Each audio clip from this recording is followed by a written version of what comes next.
video, jangan lupa like, subscribe, dan bunyikan lonceng notifikasinya.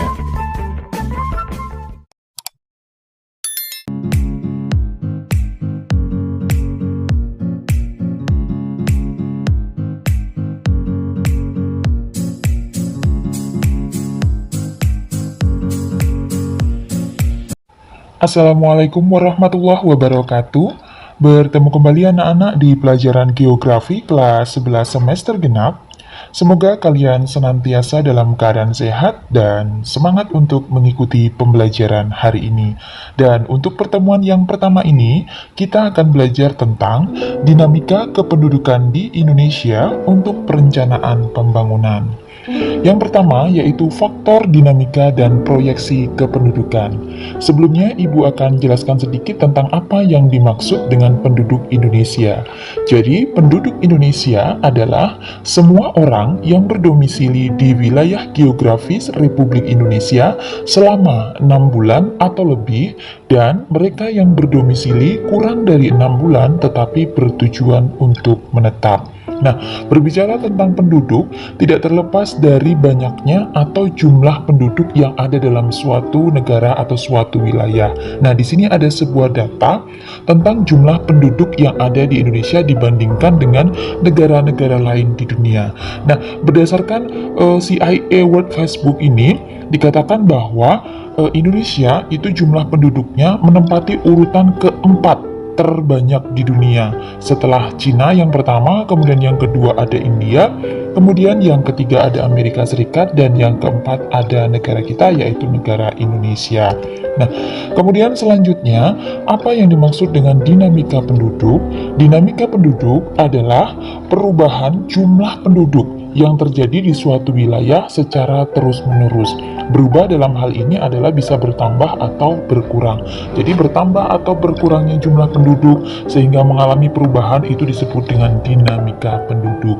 Nah, di sini bisa dilihat dalam grafik bahwa jumlah penduduk di Indonesia itu ternyata benar memang mengalami sebuah dinamika atau perubahan, yang mana data di sini bisa dilihat dari tahun 1930 sampai dengan tahun 2000 bahwa terjadi sebuah perubahan jumlah. Dalam artian jumlahnya di sini ternyata semakin bertambah. Nah, kemudian mengapa bisa bertambah atau berkurangnya penduduk dalam suatu wilayah? Ternyata karena ada faktor penyebabnya. Nah, faktor-faktor yang mempengaruhi bertambah atau berkurangnya jumlah penduduk dinamakan dengan faktor demografi. Lalu, faktor demografi itu apa saja gitu kan ya? Nah, faktor demografi ini dibedakan menjadi dua macam. Ada faktor alami dan ada faktor non-alami. Untuk yang faktor alami itu terbagi menjadi dua, yaitu ada kelahiran atau natalitas dan kematian atau mortalitas. Sedangkan untuk faktor non-alaminya itu adalah berupa migrasi atau perpindahan penduduk. Beberapa faktor demografi ini akan kita bahas satu persatu. Yang pertama yaitu ada angka kelahiran atau natalitas. Terjadinya sebuah kelahiran itu ada faktor pendukung dan faktor penghambat. Untuk faktor pendukung kelahiran atau biasa yang disebut dengan pronatalitas diantaranya adalah pernikahan usia muda, kemudian tingkat kesehatan yang baik, asumsi bahwa banyak anak, banyak rezeki, kemudian kurangnya informasi tentang pentingnya program KB, dan keinginan memperoleh anak laki-laki sebagai penentu status dan penerus nama keluarga. Itu tentang faktor pendukung kelahiran atau yang mendukung tingginya angka kelahiran. Nah, kemudian ada juga faktor yang menghambat tingginya kelahiran atau yang disebut dengan antinatalitas.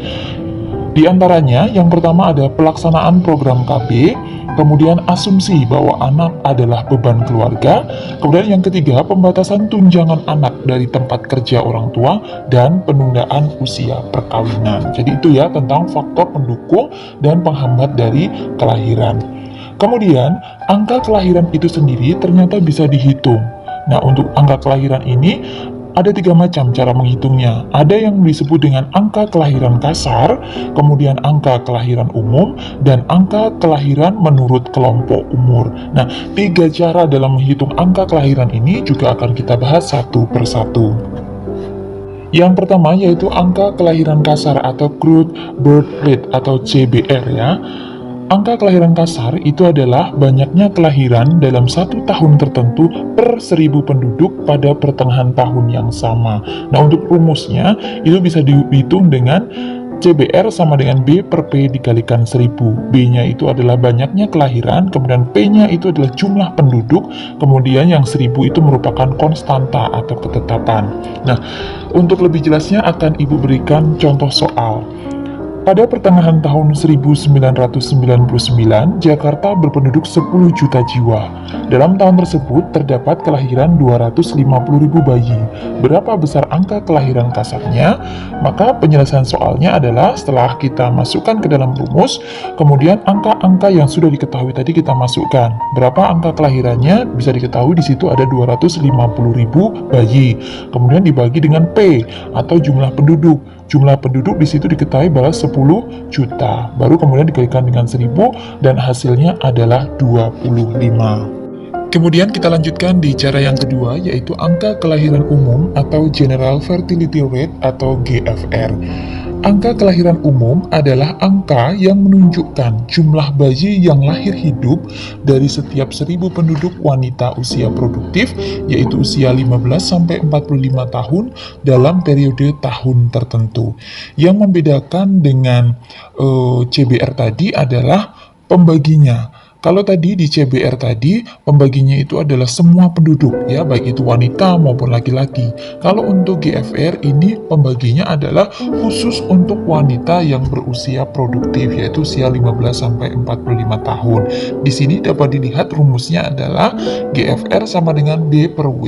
W di sini maksudnya wanita ya, usia 15-45 dikalikan 1000. Nah, untuk contoh bisa dilihat di sini bahwa pada tahun 2020 di suatu wilayah terdapat 75.000 wanita berumur 15-45 tahun. Jumlah kelahiran bayi hidupnya itu adalah sebanyak 1.250. Berapa angka kelahiran umum di wilayah tersebut? Maka bisa diketahui setelah kita memasukkan angka-angka tadi ke dalam rumus. B-nya 1.250, kemudian W-nya yaitu 75.000, kemudian dikalikan dengan 1000. Maka hasilnya adalah 16,7 jiwa. Selanjutnya, angka kelahiran yang ketiga yaitu angka kelahiran menurut kelompok umur atau ASBR. Rumusnya ASBR sama dengan BX per PX dikalikan dengan 1000. Nah, yang membedakan antara angka kelahiran menurut kelompok umur ini dengan angka kelahiran sebelumnya itu adalah pada pembaginya, yaitu P-nya. P-nya di situ adalah jumlah penduduk wanita kelompok umur tertentu. Nah, untuk lebih jelasnya, silakan perhatikan contoh ya. Apabila diketahui banyaknya wanita usia 25-29 tahun, nah berarti usia ini 25-29 itu berarti kelompok umur ya, itu adalah 200.880 jiwa, berarti itu adalah PX-nya. Dan banyaknya kelahiran pada usia tersebut adalah 50.400 jiwa, ini adalah BX-nya. Maka angka kelahiran menurut kelompok umurnya adalah tinggal masukkan ke dalam rumus, maka hasilnya adalah 251 jiwa. Jadi angka kelahiran menurut kelompok umur tersebut adalah 251 jiwa tiap 1000 wanita yang berusia 25-29 tahun. Selanjutnya faktor demografi yang termasuk dalam faktor alami. Setelah tadi ada kelahiran, yang kedua ini adalah ada kematian atau mortalitas. Nah, kematian ini ada faktor pendukungnya dan juga ada faktor penghambatnya.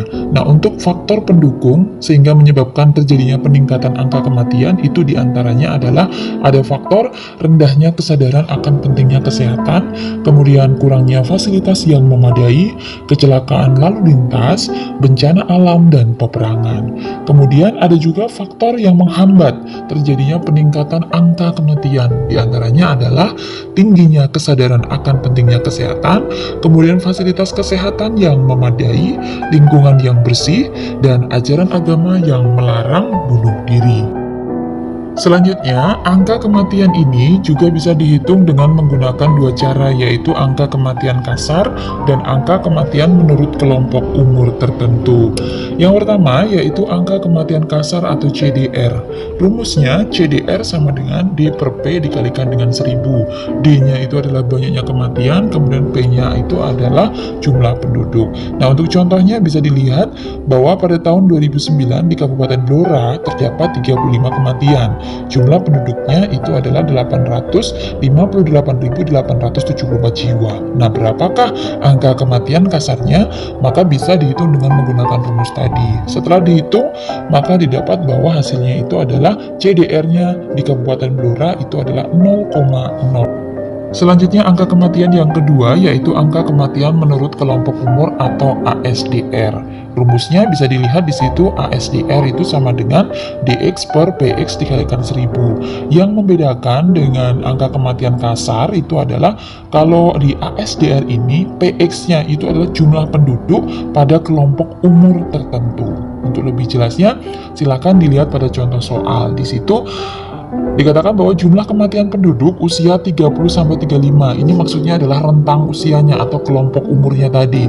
Itu adalah jumlah kematiannya 1825, itu berarti DX-nya ya. Kemudian jumlah penduduk pada usia 30-35 itu adalah 1.100.213 orang, itu berarti PX-nya. Nah, berapakah ASDR-nya? Maka setelah dimasukkan ke dalam rumus, maka hasilnya ada 1,7 atau dibulatkan menjadi 2.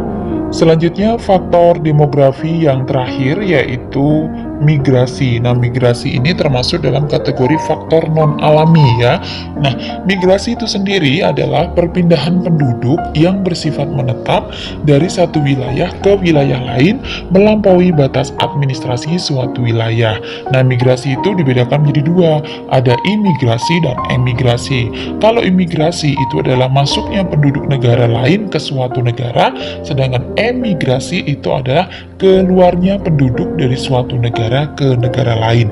Jadi, imigrasi dan emigrasi inilah yang menyebabkan berkurang atau bertambahnya jumlah penduduk.